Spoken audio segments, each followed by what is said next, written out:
Thank you very much for being here. Great to see all of you. The UN is serving as host to an unproductive and ill-timed conference on the so-called two-state solution in New York City. This is a publicity stunt that comes in the middle of delicate diplomatic efforts to end the conflict in Gaza. Far from promoting peace, the conference will prolong the war, will embolden Hamas, and reward its obstruction and undermine real-world efforts to achieve real peace. As Secretary Rubio has made clear, this effort is a slap in the face to the victims of October 7th and a reward for terrorism. It keeps hostages trapped in tunnels. The United States will not participate in this insult, but will continue to lead real-world efforts to end the fighting and deliver a permanent peace. Our focus remains on serious diplomacy, not stage-managed conferences designed to manufacture the appearance of relevance. Also, the United States welcomes the ceasefire declaration announced yesterday between Cambodia and Thailand. We commend both governments for taking this important step to ease tensions along the border.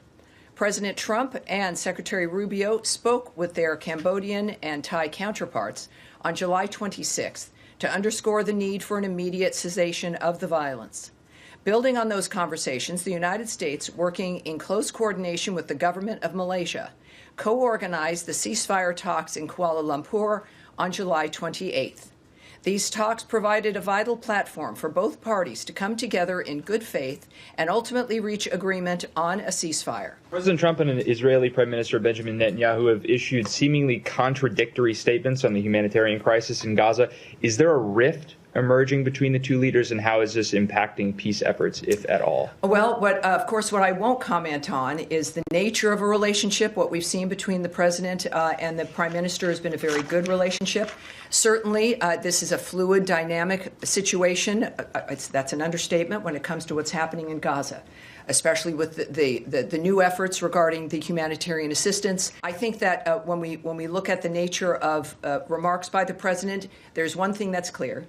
That everyone can agree on is that it is his humanitarian nature to focus on diplomatic solutions, but he is a realist and he'll go and do what he needs to realize what his goals are, which is peace and a ceasefire. And also, I think the recognition that no one has denied, we have not denied it in this room, that the humanitarian assistance to this point has not been enough. The question is how the State Department envision the future for the Palestinian and the Palestinian state. Yes. Is it going to be a Palestinian state, or they're pushing for one state solution? First of all, the president has noted, as has Secretary Rubio, that at least they are envisioning a future, which is not something that most people can say. All of their work has led to getting to a point where we can discuss and envision that future and then act on that. Regardless of the conflict that has been worked on, whether it's Russia, Ukraine, the Gaza Strip, or anywhere else, you can't really begin to contemplate what's next until people stop killing each other. We are still at that point. We have not, because of Hamas's recalcitrance and refusal to lay down its arms, refusal to release the hostages, we're not at a point where we're looking at what is next? We know things will have to be rebuilt. We at the State Department, the Secretary and the President of the United States are focusing on saving lives, dealing with individuals who can stop what they're doing to create peace. And of course, as you know, the President has been frustrated on a couple of fronts regarding the killing of civilians, the using of civilians, the nature of what's happening at too many conflicts around the world. An Israeli settler called Yanon Levy, he shot and killed a Palestinian peace activist. He's a father of three. His name is Aoud al-Haddalin in the West Bank. This settler was identified by the previous administration as an extremist, and he was under sanction, both by the EU and the US. The Trump administration has lifted the sanction on him. You often say you have the same values with the Israelis. How can you make sure that this guy is accountable when he killed a civilian, especially a peace activist? Well, of course, I think it needs to be said. It shouldn't have to be said, but we decry the loss of life everywhere. That has been the hallmark of the work that this administration is doing. I would say also that we, as you know, we don't comment on investigations that belong to another government. Israel is has investigations that it's implementing regarding situations of this sort. I don't know the end result of what that's going to be, nor will I comment or speculate on what should happen. So it is, it's certainly Gaza, a war zone. We're doing our best to make a difference there, and we will wait for the result of an investigation before we have any comment. Sure, this guy in the West Bank is not in Gaza. Well, but with the West Bank and Gaza, obviously. The second question is, two Israeli human rights organizations found that they concluded that Israeli practice in Gaza has aspects of genocide. The Trump administration has put sanctions on UN officials who concluded the same. So are you going to sanction this human rights organization, or are you going to change your position? Well, no, I'm not going to speculate or say what actions will be. I'm not going to comment on outrageous allegations, effectively, which have also been disputed. But I will, again, I won't preview things or guess or speculate about actions in any regard. What is the U.S. position on the U.K. saying they will recognize the Palestinian state before the U.N. this September?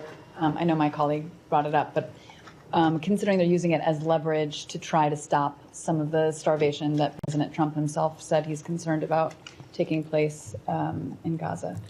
Well, I think President Rubio's statement and my statement that I issued regarding the conference, the two-state solution, the fact of the matter is his remarks also when President Macron of France also did something similar in this regard, that this is a slap in the face to the victims of October 7th, that it rewards Hamas, and it harms the ability to stop this framework from, it allows it to continue. It gives one group hope, and that's Hamas.